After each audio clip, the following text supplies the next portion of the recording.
Good evening everybody. प्रिय बंधुगण, गोटे साधारण कथा मु कहूँ आपण मानकु गोटे ब्लॉगर वीडियो बा गोटे साजसज्जा परिपाटी सुंदर बिल्डिंग गाड़ी घोड़ा ये सब गोटे भिडटे बनईदे मिलियंस व्यू पलि आसुची।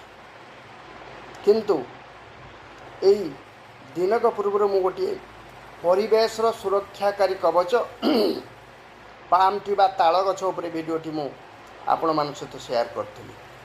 दुखर कथा से भली वीडियो 100टी व्यू मध्य आसुनी। आमे परिवेश को केते भूली जाउचे, आम नेचर को आमे केते दूरे जाउचे।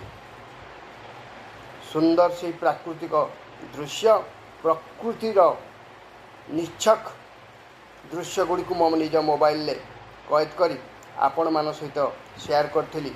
ताल बण ताल गछ भरा से सुंदर परिवेश गाँव परिवेश, किंतु लोक मान द्वारा ये आदृत होनी।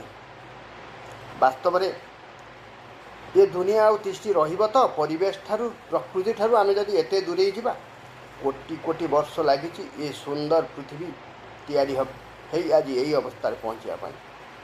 किंतु आपण मान हुए तो जना ना ये पृथ्वी ध्वंस पाई मात्र कई सेकेंड।